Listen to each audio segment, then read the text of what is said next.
Beto, director de la consultora W, buenas tardes, ¿cómo va? Hola Luis, buenas tardes, ¿cómo estás? Perdón que te atajamos con esa, pero por ahí lo tenés en la cabeza el dato, ¿no?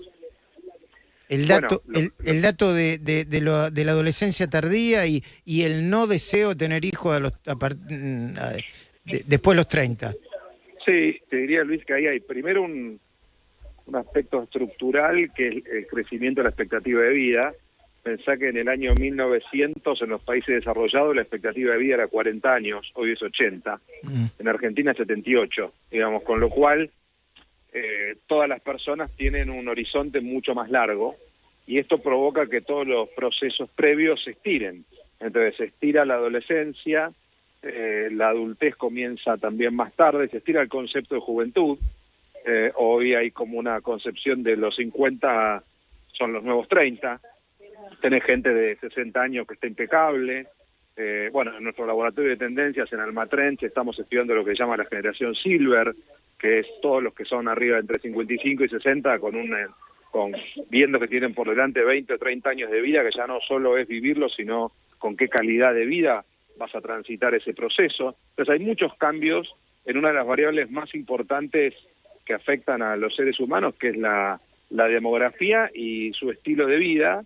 Y creo que hoy Argentina, si no recuerdo mal el número, la edad promedio al que las mujeres son madres por primera vez, ya está alrededor de los 32, 33 años, y eso en algún momento era 25, 23, digo, claramente se extendió muchísimo, porque también hay mucha vocación, sobre todo con la revolución de género, en la independencia femenina, las mujeres insertas completamente en el mundo laboral también, y también queriendo vivir su vida individual o personal o en pareja antes que pasar a un rol más maternal o familiar.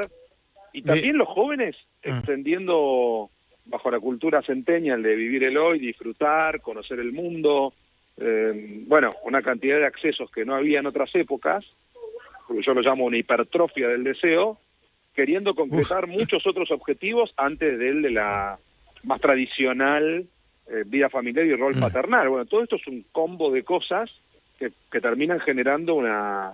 te diría que en el mundo hoy hay una preocupación por la demografía también, porque no solo se tienen hijos más Claro, tarde, se tienen sino que menos. claramente tienen muchos menos. Claro, perdón. Digamos, Y yo metiste el concepto hipertrofia del deseo y me hizo me pegó fuerte en el cerebro. Hipertrofia del deseo.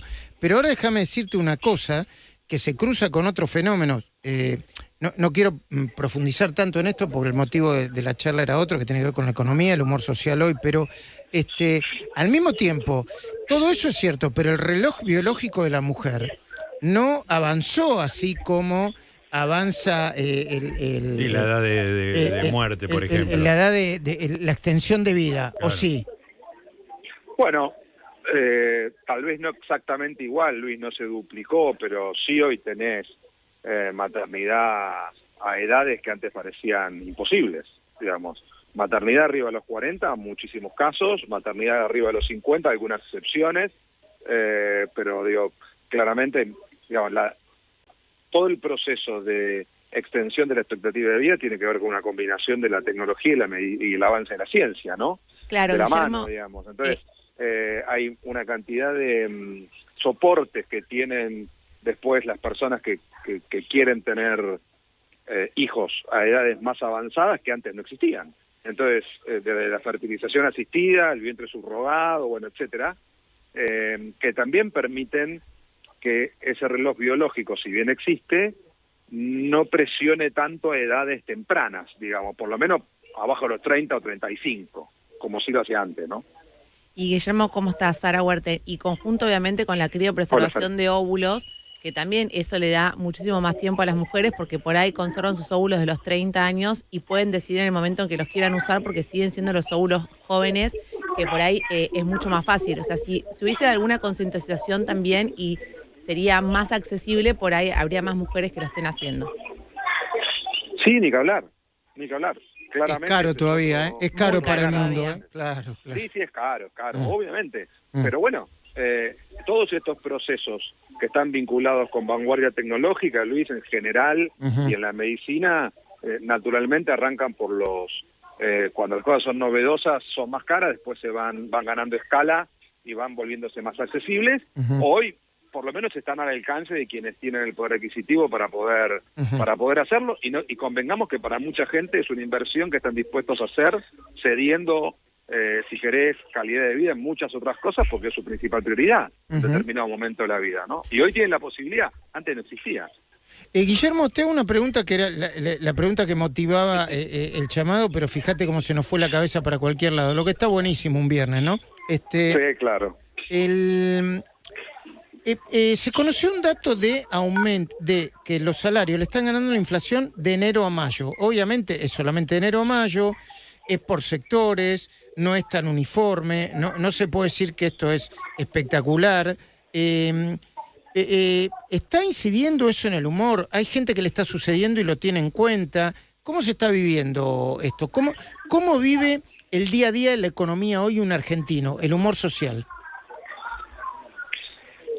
Luis, lo del aumento de los salarios es cierto, contra el mes de enero claramente es cierto. Si mirás un poquito más larga la serie histórica, todavía están cayendo en el interanual, en la comparación de un año.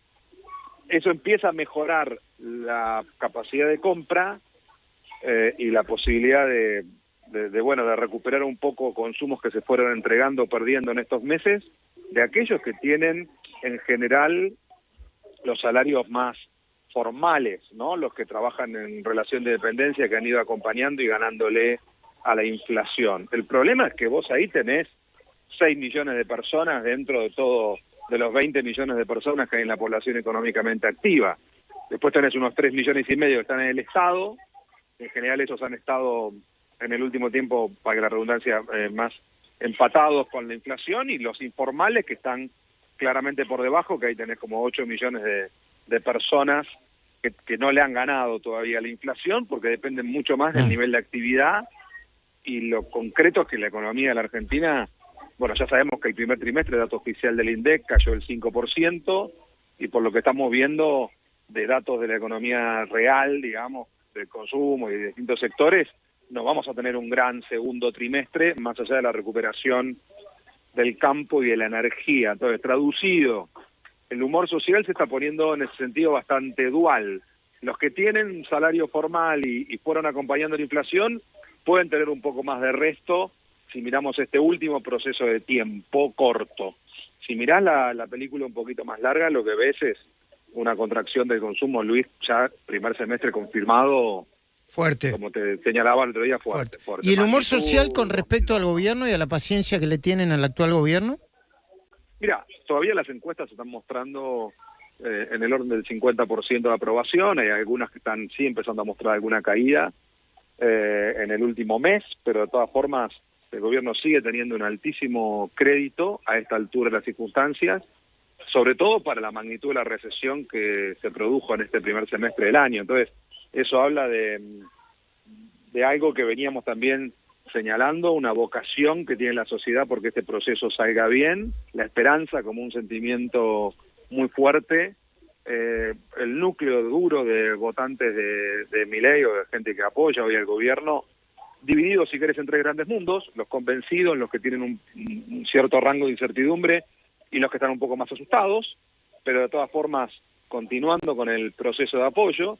O sea que hasta acá, la foto aquella que habíamos planteado en febrero, de recesión con ilusión, se sigue manteniendo, las dos cosas confirmadas, tanto la recesión como la ilusión, cruzadas con una música nueva que empezamos a escuchar a partir del mes de mayo, y sobre todo acentuada en los últimos 2 meses, junio-julio, que lo llamamos fragilidad con ansiedad. Es decir, gente que empieza a estar un poco más preocupada cuando arranca. Estoy caminando por el desierto, pienso seguir caminando, empiezo a preguntar dónde está el oasis y todavía no lo veo. Bueno, perfecto. Eso diría que es novedoso, ¿no? Guillermo Oliveto, director de la consultora W, muchísimas gracias por atenderlo. Por nuestra inteligencia intuitiva y no artificial, nos parece que estás con niños en el final de las vacaciones de invierno, pero no estamos seguros de eso, ¿es así? No escuchó. Luis, ¿me preguntabas a mí? Sí, a vos. ¿Estás con niños en vacaciones? En este momento no, estoy en un restaurante. Escuchaba niños. En un restaurante en el que hay niños, entonces, puede ser. Gracias, Guillermo. Un gran abrazo, Luis. Chao, hasta luego. Guillermo Oliveto, director de la